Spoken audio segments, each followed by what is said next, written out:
Steel Vengeance is undoubtedly one of the best roller coasters in the entire world.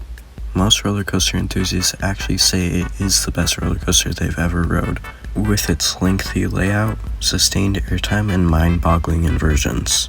I recently rode it for the first time, and today I'm going to be breaking down the layout and reviewing it. But first I'm going to give you some fun and interesting history about Steel Vengeance.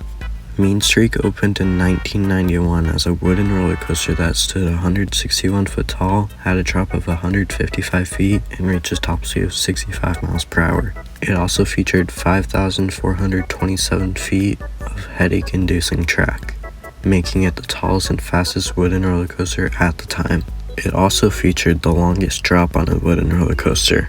Mean Streak was built by a company known as Din Corporation, which during their short-lived lifetime, which only lasted 8 years, wasn't exactly known for being the best manufacturer. Mean Streak operated at Cedar Point from 1991 until it was ultimately given the Axe treatment in 2016. Over the course of 2 years, Cedar Point would work with RMC, also known as Rocky Mountain Construction, to make the ride go from one of the worst roller coasters in the world to one of the best, if not the best. Mean Streak would reopen under the name of Steel Vengeance, also known as Steve, in 2018 after RMC put their famous iBox track on the wooden supports. Steel Vengeance would become the world's first ever hyper-hybrid coaster. If you didn't know, a hypercoaster is any roller coaster that stands between 199 feet and 299 feet, and a hybrid coaster is a roller coaster that features steel track and wooden supports. Steve would stand at 205 feet tall with the help of RMC adding extra height on the lift hill, have a drop of 200 feet, reach a top speed of 74 miles per hour, and feature 4 inversions.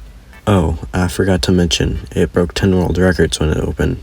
No big deal. If you were wondering what those records were, I'll list them all. Here we go. Tallest hybrid coaster at 205 feet. Fastest hybrid coaster at 74 miles per hour. Longest hybrid coaster at 5,740 feet. Longest drop on a hybrid coaster, 200 feet. Most inversions on a hybrid coaster with 4. Fastest airtime hill on a hybrid coaster at 73 miles per hour. Most airtime on a hybrid coaster with 27.2 seconds. Most airtime on any roller coaster with 27.2 seconds. And being the world's first hyper-hybrid coaster. Wow, that's a lot of records. While only 5 of those records are still owned by Steel Vengeance, it is one heck of a ride. Let's break down the phenomenal layout on this beast of a coaster. Riders sit 2 across on a train with 6 cars for a total of 24 riders per train at full capacity. Steve features 3 different trains, all with different names. You can find out what train you are on by looking at the side of the cars, where it'll either say Chess, Digger, or Blackjack, the Steel Vengeance trio. Once you are locked and loaded, the operators will dispatch you where you then go straight and take a tight U-turn into some small bunny hills that really set the tone of the ride. You then climb the 205 foot tall lift hill that sounds like a friggin' machine gun. But you know what they say, what goes up must come down. And it does this by taking riders at a 90-degree 200-foot drop where you reach a top speed of 74 miles per hour. Before you're back in your seat from the drop, you take a speed hill at the bottom at 73 miles per hour.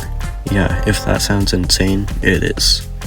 After that, you take an awesome top hat that gives very sustained flow ejector airtime. You then go up into an outer bank. That outer bank genuinely feels like it's just trying to yank you from your seat and throw you onto the walkway beside you. You then go up into another little speed hill and fly right up into one of the things RMC is known best for, a 0G roll.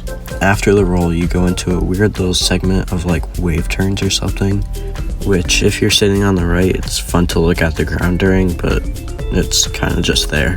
You then go into a little 0G stall, which is fun. You then go through a series of airtime moments before turning left into the mid-course brake run. That gives you a second to think, what the heck just happened to me? You then take a left-hand turn into another fun drop, where you then go through another series of various airtime moments before doing a weird thing where you like start another outer bank, but like whip back over to a normal turn. After that, you go into a very overbanked turn and go into another 0G roll. Then you got 2 airtime hills, another bank turn, and yet again a 0G roll, which is your last inversion. Then it throws you into another overbank turn. This coaster has so many overbanked turns, I swear Millennium Force has to be his father. Then it puts riders through rapid-fire airtime moments until you finally hit the brakes, concluding your ride on the wildest coaster in the West, Steel Vengeance. Steel Vengeance really is a great all-around coaster. It has good airtime, crazy inversions, and an amazing drop. And almost everything it does perfectly. It has some of the craziest elements I've ever experienced, like that awesome top hat and Outer Bank. It truly feels like it never ends, in a good way. Also, when I was in line, I stopped right alongside the drop, and when the track is resting, it has a 90-degree drop, but when a train goes down, it pushes the track back ever so slightly, making the drop beyond vertical. The queue is also insane because of how close you get to the ride. Also, when you're in line, there's so many posters and stuff on the walls around you, which are very fun to read. Another thing I want to mention are the restraints. Most people hate on the shin guards with their life and soul. Personally, I didn't even notice them. The only thing that is kind of weird is that there's nothing really to hold onto during the ride. I'm not upset with it or anything, but I thought it was weird. There's just 2 straps on the outside of the train and that's it. But other than that, the seats are so comfortable. My only complaint, which isn't even about the coaster itself, is that the Fun Pix was closed. Come on. It was nowhere near closing time, and it's one of the most popular rides, so I didn't get my photo. I have gotten my photo with all my first rides except for Steve, and to be honest, I'm pretty upset. Overall, this coaster is just awesome, and I'm glad it's not Mean Streak anymore. If you enjoyed this video, or you just watched this far, please consider subscribing as it helps out a ton. Peace out and ride on.